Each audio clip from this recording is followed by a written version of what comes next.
Zdravo, dragi ljudi, danas pričamo o postu, jedna izuzetno opširna, obimna tema. Post je zapravo suzdržavanje od unosa određenog tipa hrane u određenom vremenskom intervalu, određenim danima i periodu i koriste ga mnoge religije, velike religije kao što su hrišćanstvo, islam, budizam. S obzirom da sam ja vaš wellness savjetnik i wellness stručnjak, ja se neću zaista sada okrenuti i pričati o duhovnom delu i čemu služi post. Ja pričam ovde o čišćenju tela i suzdržavanju od hrane, ali ukoliko nismo dobro upućeni, ne znamo neke informacije, može zaista da nam bude štetan. Znači, pričamo o tome šta je zdravo unositi i šta nije zdravo unositi za vreme posta, gde najčešće većina mojih klijenata greši i zaista postaje na grabuse.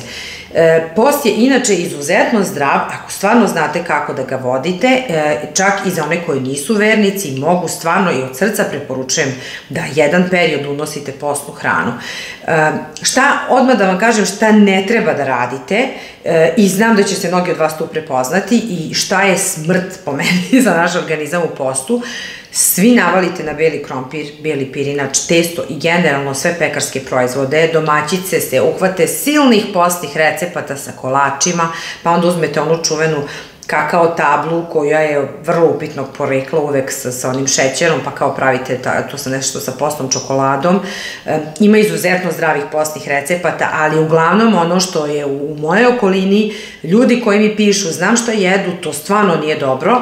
Mnogi od vas završavaju na konzervama ribe, ne znam da li znate da li u svakoj toj tunjevini, na primer, ima mala količina žive. Naravno, neće nas otrovati to ako jedemo s vremena na vreme, ali ako 40 dana jedete svaki dan tu konzervu, može da škodi i vama i vašoj deci. Testo, pa pravite testo s krompirom, pa pitu s krompirom i sad zamislite, tako vam ide ceo dan.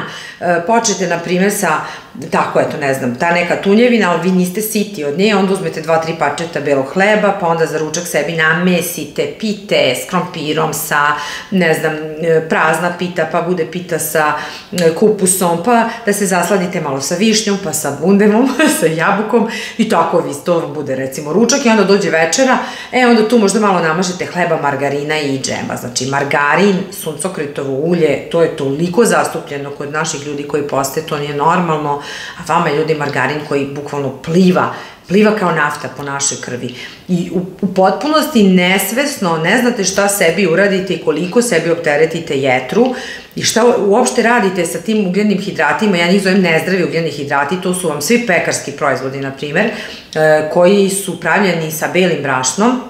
Oni su super jer nam daju za čas onako snagu, mi osetimo energiju, najdemo se recimo, ne znam, testa s nečim i super nam je onako sito. Međutim, posle nekog vremena, znači šećer se bio podigao, ali onda kreće hormon insulin da radi, šećer polagano pada i onda mi se nekako osjećamo tromo, malaksalo, bezvoljno, pa nam nešto tu teško u stomaku, imamo problema sa varenjem. Sve to zapravo je nepravilna ishrana. Nismo dali telu dovoljno, nismo dali u stvari našem želudačno-crijevnom traktu dovoljno vlakana da se vari ta hrana.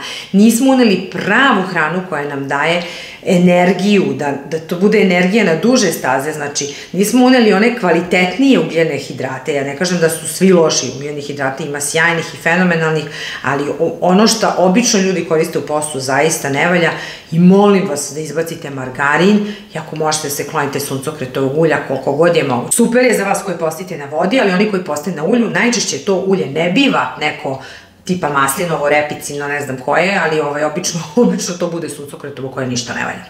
Sad ću da vam kažem jedan šokantan podatak, ali običan čovek ne zna. Kada se hranimo tako nezdravom hranom, dolazi do viška šećera u krvi.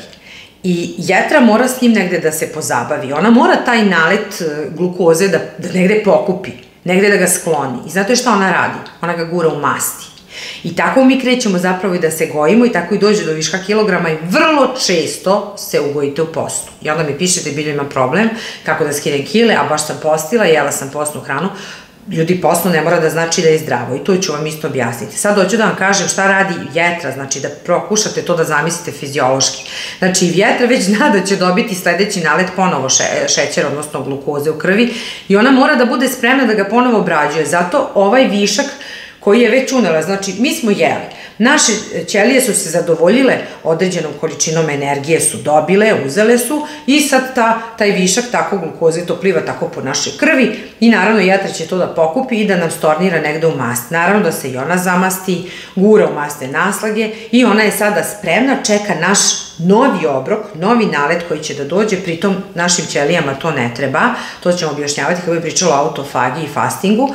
I šta se dešava? Dobijamo sve veće i veće količine masti. Zapravo u postu mnogim ljudima se zamasti jetra, neko nema masnu jetru, zamasti mu se u postu jer koristi nepravilnu ishranu, ne hrani se dovoljno kvalitetno i misli da čini dobro zapravo sebi, svom telu, fizički izuzetno škodi. Možda se on duhovno uzdiže za vreme posta, ali hranu koju konzumira apsolutno mu nije dobra za njegovo telo. Iz tog razloga sam i rešila da napravim ovaj video, da prosto apelujem na vas šta bre da unosite da jedete, a šta da ne jedete ili čega da bar smanjite. Margarin odmah da izbacite. Sad ćete, ja znam mnogi od vas će reći, ali ta hrana zdrava je skupa, ja to ne mogu i ne znam ni ja. Nemojte da nasedate na te reklame i gluposti i pahuljice ove one. Mi bre treba da jedemo žitarice od celog zrna. Celo zrno pšenice, ovas, raž, ječam, zob, treba da koristimo gomilu mahunarke, one su sjajne, bre, pune su proteina, tako dobro daju sitost, kao da ste pojeli ne znam kako meso. Ljudi, ja kad napravim sočivo, znači mojima, znači samo bude povrće i sočivo, to toliko bude ukusno, jer stavim neke indijske začine, nikakvo meso, napravite dobru salatu, ekstra obrok i napravit ću vam recept da vidite kako ja to radim, da i vi to napravite vašim ukućanima, okačit ću ga na Reels, na moj Instagram, da možete da pogledate šta je to. Recimo, humus od leblebija, puter od kikirikija. To su bre stvari koje ja kući sama napravim. Ne morate da idete u radnju da kupite. Prvo, ja sama znam šta u to stavim i drugo, stvarno izađe jeftinije. Jeftinije je i bude vam uvek sveže, nema tu nikakvih aditiva, konzervanasa, ja to napravim da imamo za par dana i posle ponovo napravim novu turu. I za to ću da vam napravim recept i stavit ću ga u Reels, moći ćete to da vidite na Instagramu, ne mogu ovde sad to na YouTube-u da dajem sad recepte još. Poenta je da zdrava hrana ne mora nužno znači da je skupa, a pritom i da znate da postna hrana, kada piše ono u prodavnici postno, ne mora da znači da je zdravo.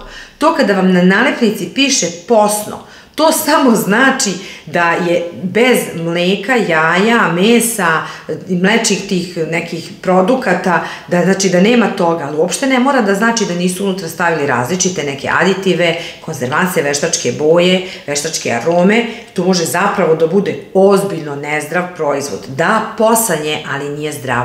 Ja vas stvarno molim da čitate te etikete nazad.